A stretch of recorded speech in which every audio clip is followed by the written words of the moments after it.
The OnePlus 9 Pro is the company's latest flagship smartphone for 2021 so far, and this time it's not really about the performance, software, or even battery life, it's about the cameras. Now, it's no secret that OnePlus has struggled with consistency when it comes to its smartphone cameras, but the company aims to put an end to all this negative press with the new OnePlus 9 series.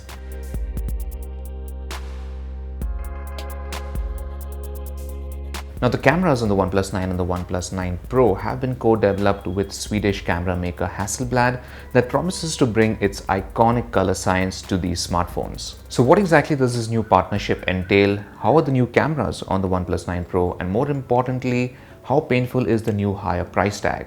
We're going to find out in my review. Now, if you like the content that we produce, don't forget to hit the subscribe button and also that bell icon so you're the first to know whenever we have a new video.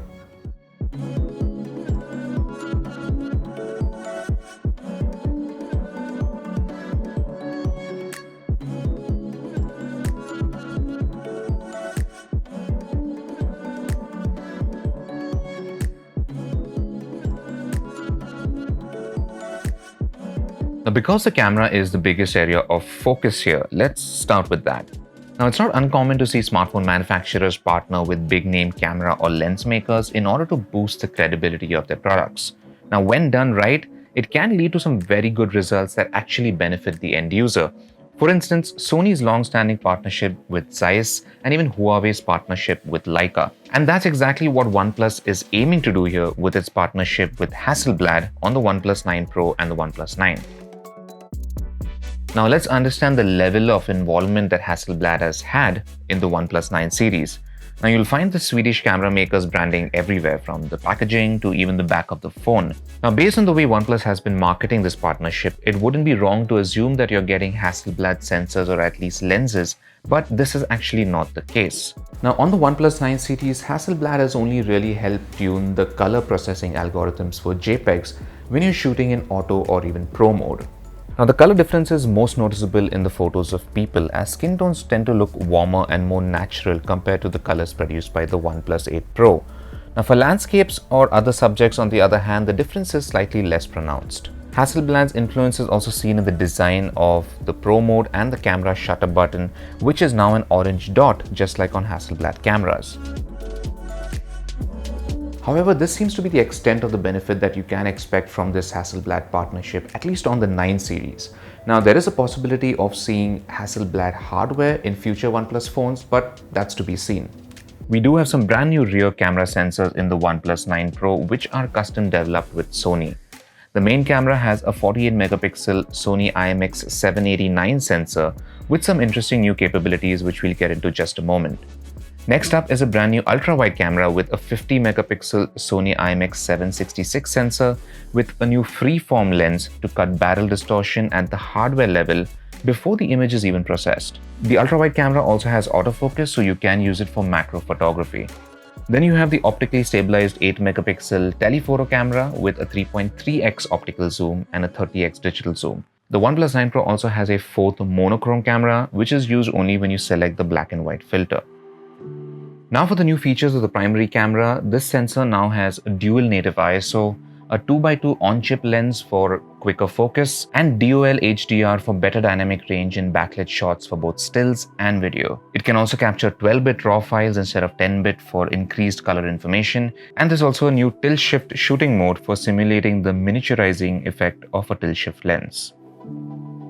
The new primary camera in the OnePlus 9 Pro offers slightly improved details compared to shots taken with the 8 Pro, and this quality also comes close to what current-gen flagships from Apple and Samsung can manage. Close-ups have very good sharpness and colors have pleasing levels of saturation. Portrait mode also works very well, even though you still cannot adjust the level of background defocus. The ultra-wide camera captures excellent details and colors during the day. There's barely any visible distortion on objects, especially around the edges of the frame. I also noticed that objects towards the edges had slightly better details compared to the ultra-wide cameras of the iPhone 12 Pro Max and the Samsung Galaxy S21 Ultra. Now, thanks to the use of this lens and sensor, macro shots also pack in very good details.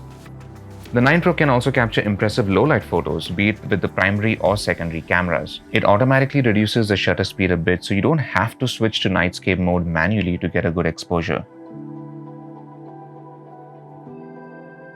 The ultra-wide camera captured very good details in low light, colors looked natural and distortion was also at a minimum.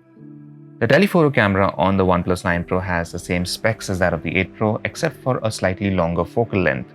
Images are still usable when captured at 10x zoom, but anything beyond that generally has weak details and colors.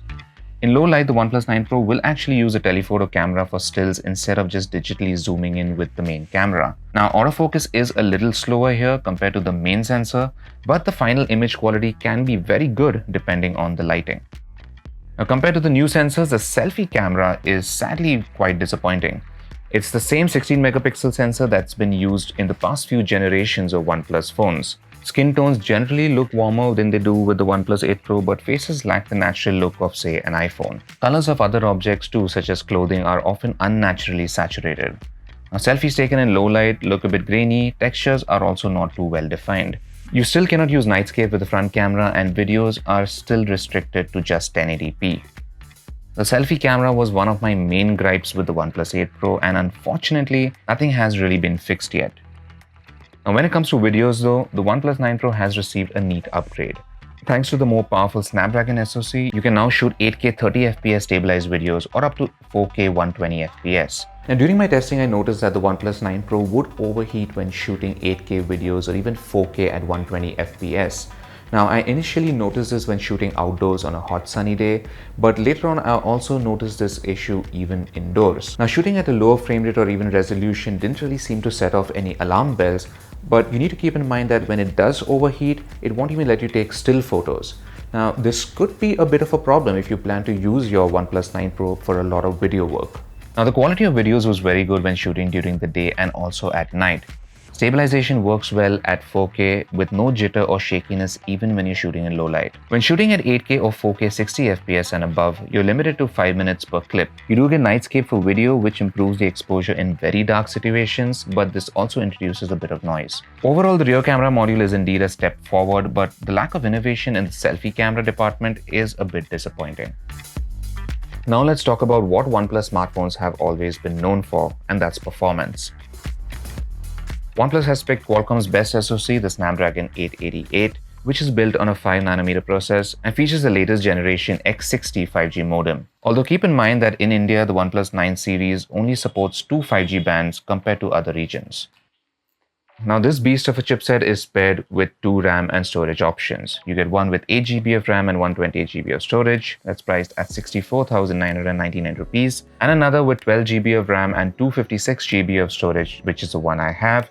That's priced at 69,999 rupees. Yes, the prices have gone up by almost 10 grand this year in India. All of this hardware runs on top of the much-loved Oxygen OS 11, which is based on Android 11.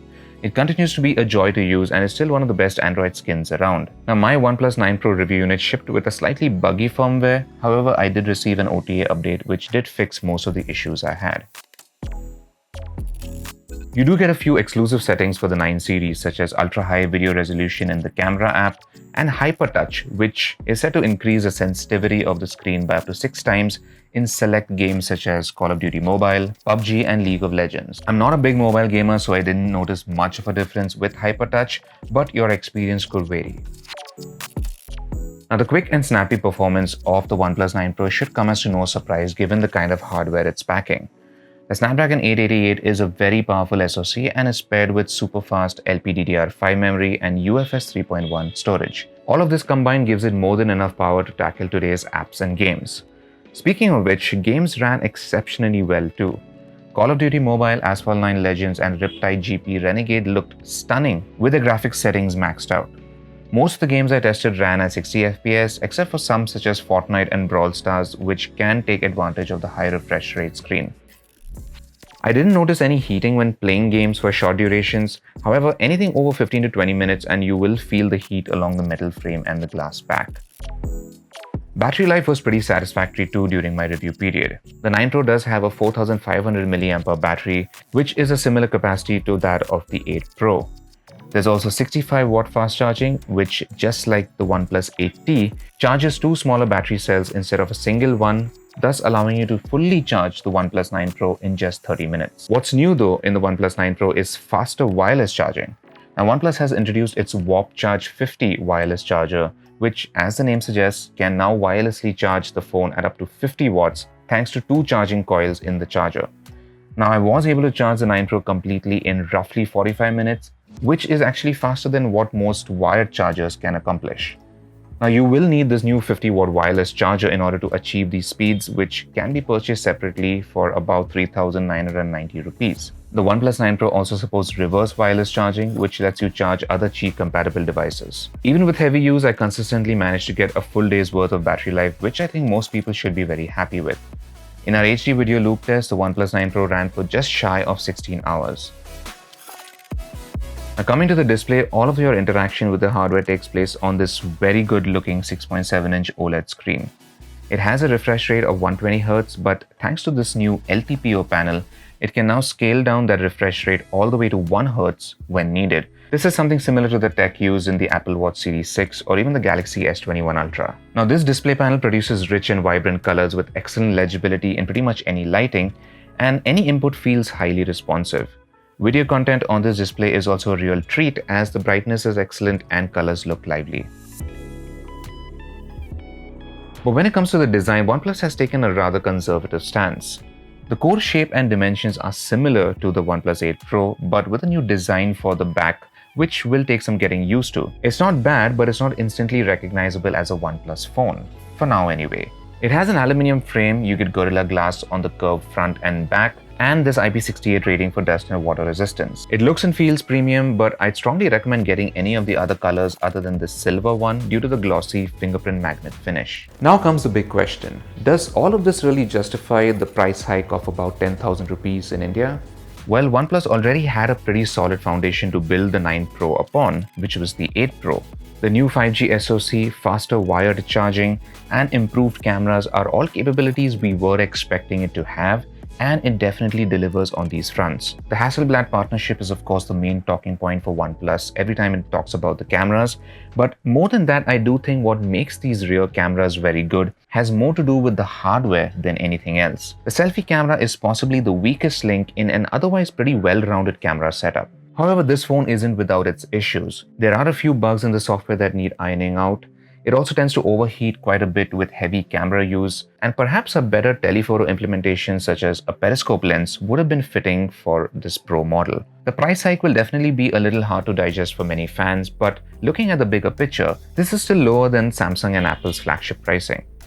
Now, if you don't need things like 8K recording and 50-watt wireless charging, the OnePlus 8 Pro is still great value. Now, there's also the OnePlus 9 to consider at roughly 50,000 rupees, which could prove to be the more popular model of the two. And what does OnePlus have in store for us with the OnePlus 9R, which is priced even lower? We should have all those answers and more coming very soon. So that's been it for my review of the OnePlus 9 Pro. Let me know what you think about the smartphone in the comments below. Is it a better upgrade over the OnePlus 8 Pro? Let me know what you think. And as always, for all things tech, log on to gadgets360.com.